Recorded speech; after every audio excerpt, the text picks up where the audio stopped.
itu Prabu Singobarong menjadi murka. Kurang ajar betul para lurah dan demang itu. Disuruh menunaikan tugas negara, malah membelok ke negeri lain. Patih Inderkala berkata, mungkin mereka takut mendapat hukuman Panjung Sri Prabu. Kalau bukan caranya, akan gagal kita. Patih Inderkala hanya diam melihat rajanya yang gelisah dan kebingungan.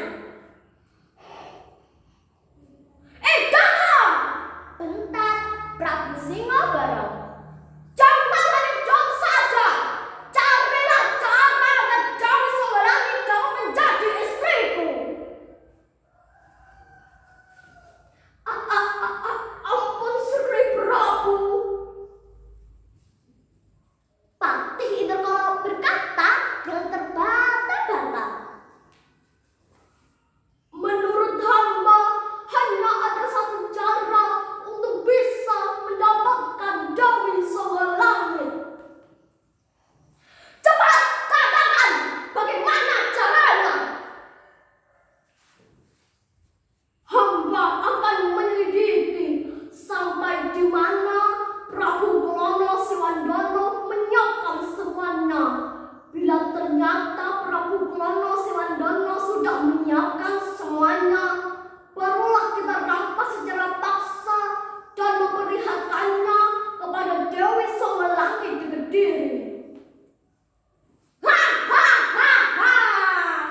Singobarong tertawa dengan terbahak-bahak. Kau cerdik sekali Inderkala. Sekarang cepat pergi ke bataran angin. Bawalah orang-orangmu secukupnya dan selidiki sampai di mana persiapannya. Daulah Sri Prabu. Hasil penyelidikan Patih Inderkala, ternyata Prabu Klono Siwandono sudah hampir lengkap persiapannya. Tinggal kurang seekor binatang berkepala dua. Namun ketika Patih Inderkala ingin kembali ke Ludaya memberi laporan, kepergok oleh Patih Pujanggana. Pertarungan pun terjadi. Prajurit yang menemani Patih Inderkala tertangkap dan Patih Inderkala sendiri melarikan diri. Namun Patih Pujanggana mengejarnya dan akhirnya Patih Inderkala terbunuh di perbatasan kerajaan. Sementara itu Prabu Singobarong tidak sabar menunggu kedatangan Patih Inderkala. Aku khawatir terjadi sesuatu pada Patih Inderkala. Demikian pikirannya. Kemudian Prabu Singobarong bergegas melesat dengan kudanya ke bataran angin. Tetapi saat di perbatasan, ia melihat Patih Inderkala sudah tewas bersimbah darah. Patih Pujanggana belum jauh dari tempat itu. Prabu Singobarong segera mengejarnya. Pertarungan pun terjadi. Patih Pujanggana kewalahan, tidak bisa menandingi Prabu Singobarong yang sangat sakti dan kebal senjata. Tiba-tiba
Singobarong dan burung merak itu, Prabu Klono Sewandana merasa melihat ada hewan berkepala dua.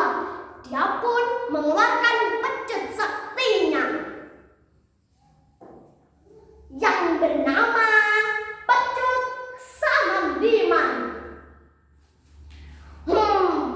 Aku akan mengeluarkan pecut sakti ini. Dar! Prabu Klono Sewandana mengibaskan pecutnya. Terdengar suara menggelegar. Di saat itu Prabu Singobarong menjadi lemah dan tidak bisa berubah wujud menjadi manusia kembali. Nah teman-teman, singkat cerita, rombongan Prabu Klono Sewandana terkejut sebab merak dan singa itu menyatu. Maka kenapa sudah syarat yang diajukan oleh Dewi Songgolangit. Dengan perasaan sukacita, rombongan Prabu Klono Sewandana tiba di Kediri. Sampai di Kediri, Dewi Songgolangit terpesona atas keunikan binatang berkepala dua yang dibawa Prabu Klono Sewandana. Singa itu terlihat galak, namun di lehernya terdapat seekor burung merak yang mengembangkan ekornya sehingga seperti kipas besar dan cantik.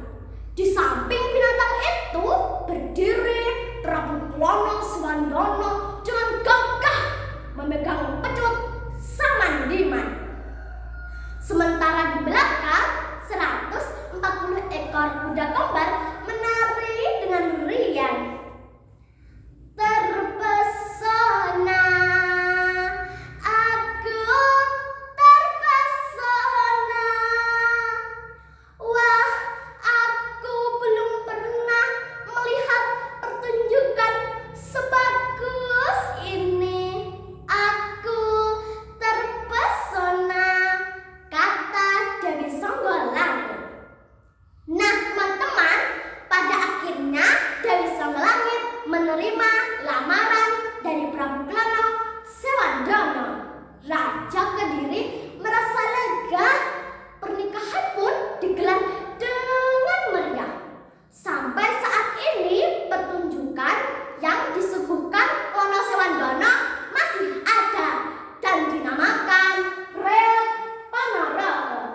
Nah teman-teman, pelajaran yang kita dapat dari cerita ini adalah jika kita mengikuti lomba, kita tidak boleh berbuat curang ya. Kita harus sportif.